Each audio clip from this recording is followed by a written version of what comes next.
Everyone, today we're going to take a look at this 2022 Lexus NX 350. The NX here is Lexus's compact crossover, and it gets a full redesign for 2022. This is the second generation NX. The original NX, I reviewed one. I thought it was pretty mediocre. This one, though, is it's pretty impressive. It's available with 4 different powertrains, and given that it's based on the same platform as the current generation Toyota RAV4, 3 of those 4 powertrains mirror what you get in the RAV4. So there's a basic 2.5 liter 4-cylinder, there is a gas hybrid, and then there's a plug-in hybrid. The lone powertrain that differs from anything currently available in the Toyota RAV4 is this new 2.4 liter turbocharged 4-cylinder. It makes 275 horsepower and 317 pounds-feet of torque, and it's mated to an 8-speed automatic. That's what this one has here. It's an NX 350, and I have to think that this new turbocharged 4-cylinder will be the engine found in like pretty much all of Toyota's small and medium-sized cars over the coming years, including the new Toyota Tacoma and Toyota 4Runner. So this is a pretty important new engine for Toyota, and this is also a pretty important new vehicle for Toyota as well, given just how competitive the compact luxury SUV segment is. So let's do a little tour of the new NX here and then take it for a little drive. So I always thought the design of the previous generation NX was a little bit wonky, felt a little bit forced. The design of the new one here feels much more cohesive. So up front, hate it or love it, you've still got Lexus's trapezoidal or hourglass shaped grille, although I will say the headlight design is much smoother, more modern. I think it works better with the rest of the vehicle, and something that we're kind of seeing on these new Lexuses is kind of a nose that sticks out up here and then dissipates, we'll call it, as you go back. So you see what I mean there? We're seeing something similar on the new RX, and I imagine we'll see it on other new Lexuses as well. Moving down the side here, these are 20-inch wheels. They're black. They are wrapped in, let's see, Bridgestone Alenza all-season tires. So just kind of a semi-gloss finish on the wheel there. This one has the F Sport handling package. So you get F Sport badges there, and then slightly different styling. That's where the black wheels come from. And then it does offer slightly enhanced handling, as you would expect from a package called the F Sport handling package. Around back, this seems to be Lexus's new thing. So it says Lexus across the liftgate here. There is no Lexus emblem, just the word mark. And then down here, you can see this is an NX 350 all-wheel drive. Power tailgate, as one would expect on a modern compact luxury SUV.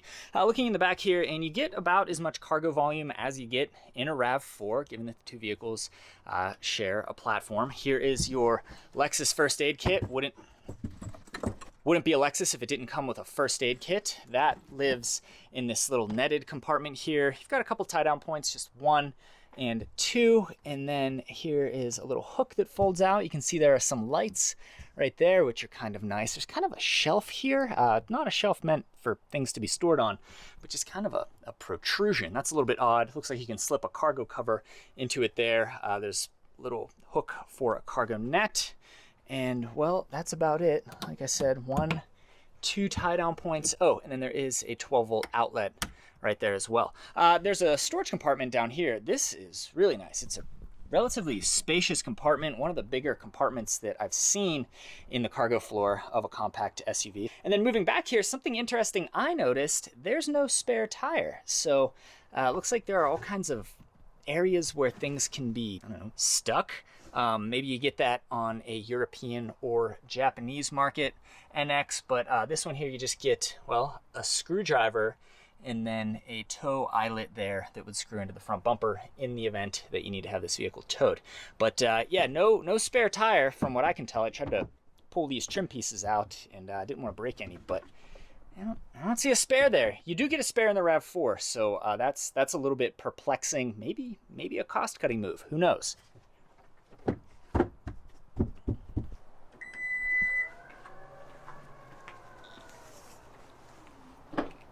Here's the key. It's still the same old kind of weird Lexus key, so it's asymmetrical. Feels nice in your hand. I just would have liked to see a more modern design, given just how modern the rest of this vehicle is. But anyway, lock, unlock, push and hold for the rear liftgate, and then push and hold for the panic button there. Before we climb inside, let's talk about these door handles. So I'm going to lock the car, and you'll notice the door handles, they don't move. They are fixed in place. The way you get in the vehicle is by pushing a button. Kind of see it there. It starts there and ends there. It's a button on the inside of the door handle. So I just unlock the car by touching the button. But to get in, you're not pulling anything. You just press that button there, and that lets you in. We're seeing this design change on a lot of vehicles. I know like the new Cadillac Escalade has it as well. But the same goes for the inside. So let's climb in here. And you can see they've even got a sticker there. This probably came from the factory. I'm actually going to go ahead and remove that. But it says push. It says push open. So to get out, you just push on that and it lets you out. So push on that and there you go. I like this design. Traditional door releases are kind of awkward because you pull this way and then you have to push to get the door open. So it's a pull and then a push in the opposite direction. With this, you just push. So I think this is really clever. Some people will argue that it's overcomplicating things. My response to that is we've had vehicle electronics figured out for quite a while now, so I'm not really worried about this failing. Of course, there's always the argument for, well, what if you're in the vehicle and the battery dies? There's still a traditional release for letting you out if that happens. So if the battery's dead, you pull this and that lets you out. So this thing does function like a traditional door handle, but it also functions like a button release too. I really like it, and that's probably as much as I've ever talked about door handles in one of these videos. Before we turn it on, let's take a look at the window sticker here. So you can see this is a 2022 Lexus NX 350F Sport. The exterior color is ultrasonic blue mica, and the vehicle's final point of assembly is in Japan. MSRP on this one, when you factor in a $1,075 delivery fee, comes in at $55,510. And as equipped, this one, it's pretty much loaded.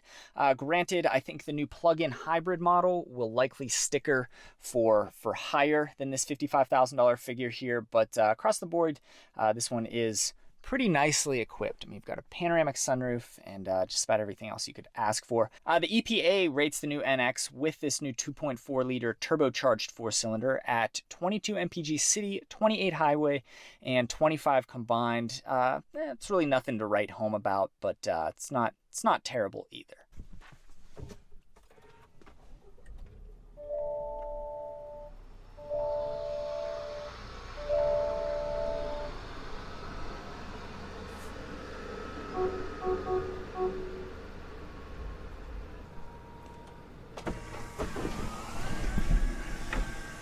So we'll go ahead and open up the sunroof to let some light in. You can see it's pretty big. So you get a fully redesigned interior with an all-new infotainment system. That's a really big deal. Lexus's previous infotainment system was absolutely terrible. It was the worst in the industry for every year that it was on the market. So to see this new infotainment system is really great. I think it gives us reason to be optimistic about all of the upcoming new generation Lexus models. This is the same system that you get in the new Toyota Tundra and Sequoia. It's also the same system that'll be featured in every upcoming Toyota model as well. It's a really big screen. The screen may feel big just for the sake of being big, but it's relatively easy to use. It is a touchscreen. It's entirely a touchscreen, so there's no more trackpad down here. Here's a nice big map view. Here is the view that I spend most of my time on, the radio view, but there's also a connectivity view and then a vehicle information view as well. You do have HVAC controls routed through the infotainment system, which isn't my favorite approach. This is okay. You still get dials for the temperature. They're kind of fun. They sit on top of the screen, so you can see that's a bit of this screen that's encompassed by this ring here. So to adjust temperature, you just, of course, spin the ring. Fan speed, though, is controlled by the touchscreen, which is a little bit frustrating, although there is an auto mode. And I imagine Lexus's climate concierge feature has, yeah, there you go. Climate Concierge works to make it so that you don't have to touch the HVAC controls too often. But overall, this works. Maybe not the best, maybe not as good as Mercedes' approach, but still significantly better than the previous generation approach, and probably one of the nice things about this new generation of Lexus models. Moving around here, you do get a fully digital gauge cluster. It's pretty nice, relatively intuitive, easy to read, not much to go over there. Like I said, 8-speed automatic transmission, 275 horsepower and 317 pounds-feet of torque is pretty good, actually, and the paddle shifters make it a little bit more fun to drive. You do get some different drive modes. Lexus, for whatever reason, goes straight to Sport S, and then its most hardcore sport mode is Sport S Plus. I think it should probably just be like Sport and Sport Plus, but whatever. Then there's an Eco mode as well, and then there is a custom setting that you can see. The touchscreen's a little finicky, but within custom mode, you can adjust powertrain, suspension, steering, and air conditioning. So there's a wireless charging pad here. There's a little cubby here. What I like is that we now get USB-C, and the majority of the ports in this vehicle use USB-C, which is really, really great. And then there, of course, is a USB-A port right there for anyone who doesn't want to switch to USB-C right now.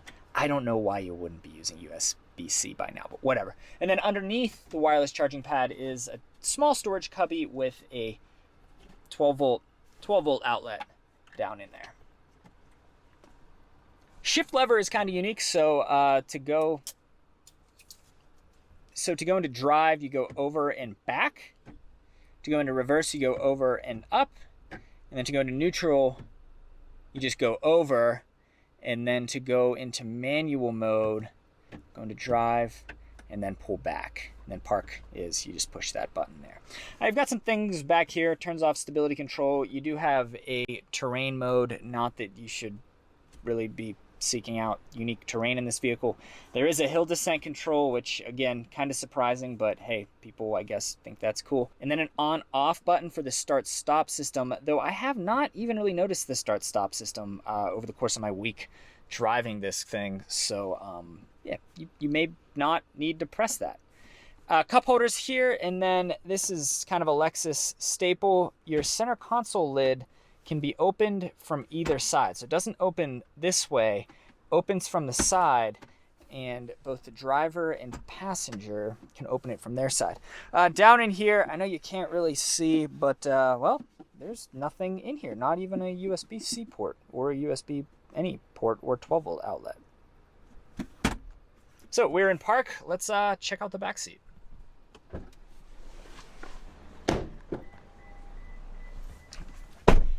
Okay, here we are in the back seat of the new Lexus NX, and you can see I have enough leg room to sit behind myself. I'm about 5'10", 5'11", and I've got maybe a pinky finger's worth of space until my knee goes into the seat back here. Luckily, the seat back material is pretty loose, so if I have to push into that, I can do that. Let's go ahead and turn on a light back here. So there are map pockets on both seat backs. On the back of the center console here are 2 air vents, which I had a backseat passenger this week, and they said that the air vents aren't real powerful, but I'm getting some cold air out of them right now, so they're better than nothing. And then down here, something I love, 2 USB-C ports. I love seeing Toyota get away from USB-A. They were one of the last holdouts, and it's nice to see them adding the latest technology on this all-new generation Lexus product here. Then there is a 12 volt outlet there, and then fold-down armrest with 2 cup holders. Nothing complicated. We love to see simplicity like that. And, well, not much else to see back here. One touch up and down for the windows, and they do slow down as they finish going down. That's kind of another Lexus staple. Yeah, I got that all wet because I just washed the car. And yeah, that's about it for the back seat. I still really love these door handles.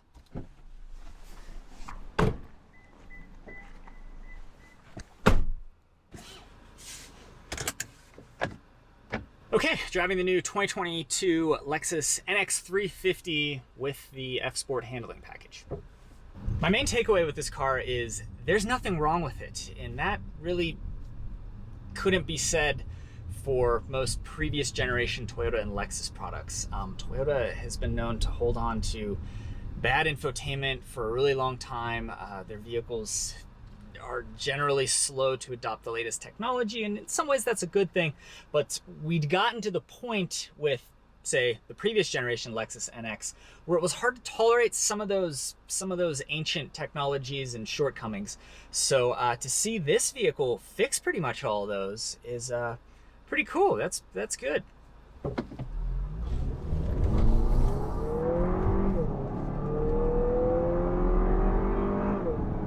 There's 50 and there's 60 miles per hour. So this new 2.4 liter turbo 4-cylinder is pretty peppy engine. I don't use that word very often, but that's what this feels like. Not nearly as sluggish as the previous generation NX. Of course, that stuck with a basic 4-cylinder, which is still the engine available in the entry-level NX, but it's nice to have a more performance-oriented offering. And I guess you could really call the hybrid and the upcoming PHEV versions of the NX somewhat performance-oriented as well. So across the board, this vehicle is relatively fun to drive, especially with this new F-Sport handling package. And it doesn't handle like a Volkswagen GTI or like a GR86, but for a compact luxury SUV, yeah, this vehicle is enjoyable to drive. Overall, the cabin feels nice. This infotainment system is nice. It's tilted slightly toward the driver, so that's kind of nice. It may isolate the passenger a little bit, but not too much. Materials feel good, as you would expect from a Lexus vehicle. And overall, this is a really easy and comfortable vehicle to live with day to day. Here's our first speed bump. That was at 25 miles per hour. Car felt fine, as most vehicles do. Here's 30, 29. Once again, things felt smooth. There was no clattering around from the cargo area. The suspension absorbed the bump pretty well. This is a big speed bump. We'll take it at 30. Yeah, the suspension felt pretty good there. Nothing clattered together or anything like that. I wouldn't call this car fast, but it's now powerful enough, and you couldn't say that about the previous generation NX. Of course, if you don't want to spend $55,000, you can still stick with the basic naturally aspirated 4-cylinder. That engine's plenty powerful too. The backup camera is a big improvement over, well, pretty much every other Toyota and Lexus backup camera on the market. It's still a little bit distorted at the edges. Maybe I spoke too soon. But the color is good. The picture quality is good. It's not grainy. It's not too distorted. So it's definitely an improvement. We'll call it fixed. And then there's a 360-degree top-down view that's pretty nice as well. It has this really interesting feature where it records the image from the rear, and then as the vehicle drives backwards, it splices that image to show you what part of the ground is underneath the vehicle. So it basically makes it look like you can see through the vehicle. That's really not what's going on though, so I insist on describing it in that complicated way. But basically gives a see-through effect, so you can see what's underneath you, which is kind of cool, maybe more useful in an off-road oriented vehicle, but either way, simple bit of software to make that happen in the new NX here.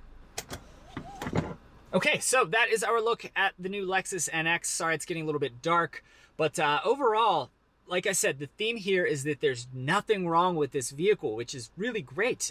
Previous generation Lexuses, they had kind of boring powertrains. They had dated technology. They had awful infotainment systems. Toyota or Lexus, whatever you want to call them, has fixed all of that with this new NX, and they've managed to make this vehicle kind of fun in the process. The design, to me, is no longer weird. It fits in. It looks kind of exciting. It's up to you whether or not you agree with that, but the infotainment system is good. The tech is good. We've got USB-C, hooray. The powertrain's kind of fun. The car is enjoyable to drive, easy to live with. It's a $55,000 vehicle, so you would hope that it's all of those things.